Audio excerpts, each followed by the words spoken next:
even before our own family members. The sad thing is that with this privilege, some doctors have taken advantage of patients who in most cases have no idea about their rights and how to fight for justice. We want to talk about patients' rights, and to help us talk about that is to our furthest end, Daniel Yumbya, who's the CEO of the Kenya Medical Practitioners and Dentists Board. Welcome to the Power Breakfast Show. Thank you. And we also have Alice Mwongera, who's from Moses Foundation. We'll be talking about patients' rights. Quite fascinating, because a lot of people don't have any idea that there are actually rights for patients. They just go to hospitals and they wait to be treated, to go home, and it's as usual, it's business as usual. Perhaps you could tell us a bit about patients' rights and why it is important for everyone to know that. Thank you. I think with the promulgation of the new constitution, the Ministry of Health, together with the Medical Practitioners and Dentists Board and other boards and councils, found it important to develop the first National Patients' Rights Charter in order to inform patients of their rights and their responsibilities, because each regulatory authority has developed the code of professional conduct for their respective cadres. But as a Ministry of Health, we didn't have a document that would bring together all the cadres and all the patients and telling them what is expected of them. In as much as we are talking about the patient rights, we should also address the patient's responsibilities in health. Yes. That's very important. Perhaps Alice Mwongera, from your part, perhaps you could give us even personal experiences. Have you ever had your rights being infringed upon by doctors? You know, she's a long story teller, so thank you so much. I think my rights have been infringed upon in the health sector. And not only my rights, the rights of many, many Kenyans. For the longest of time, we go to hospitals, we are harmed in the hands of the care providers, but at no one time have we felt confident enough to approach anybody for justice. I suffered, trauma in the hands of care providers 5 years ago, the loss of my brother and my husband in a span of 6 months due to medical negligence in one of the hospitals. And really that is what caused me to start asking questions. Do patients have rights in this country? When I'm aggrieved, whom do I go to, to get justice? For the longest of time, Kenyans have known that, you cannot get justice in the from the medical fraternity. And a lot of times, even now as we are talking about the existence of a charter, when I tell people you can take action against a health institution, against a care provider, they say, we know you can never get justice because none of them will stand against the other. But we are seeing light at the end of the tunnel.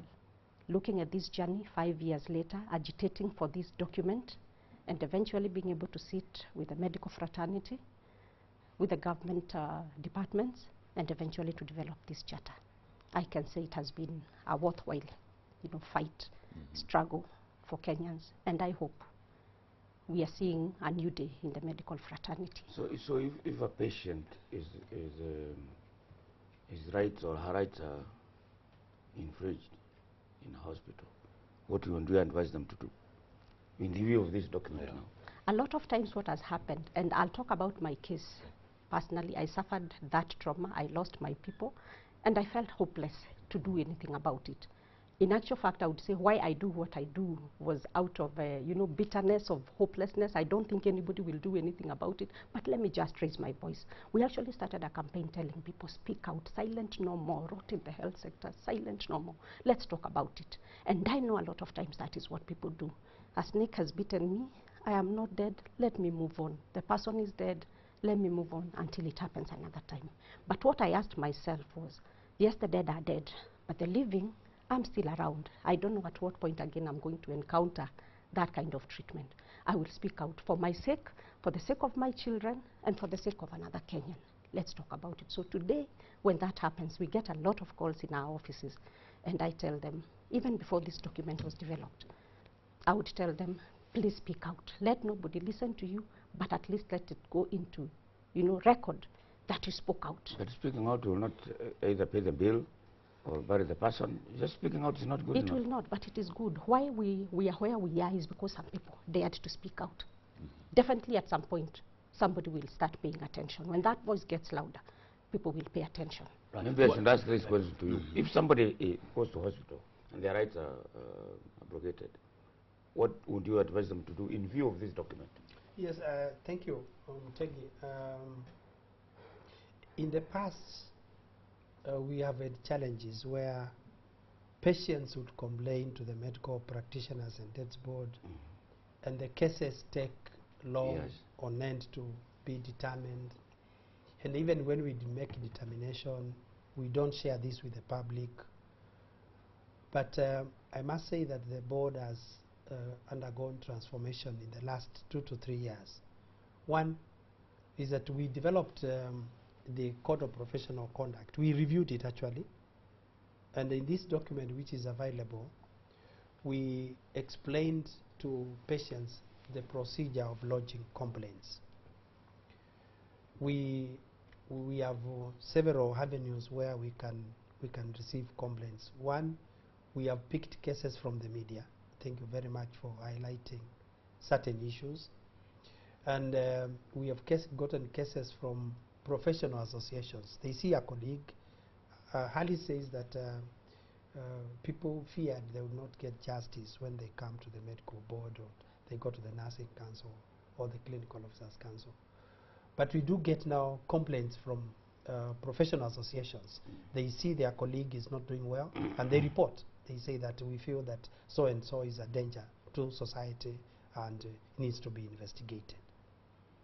Now, we developed a form for the members of the public to fill in and the respective persons and demand to get explanations and statements.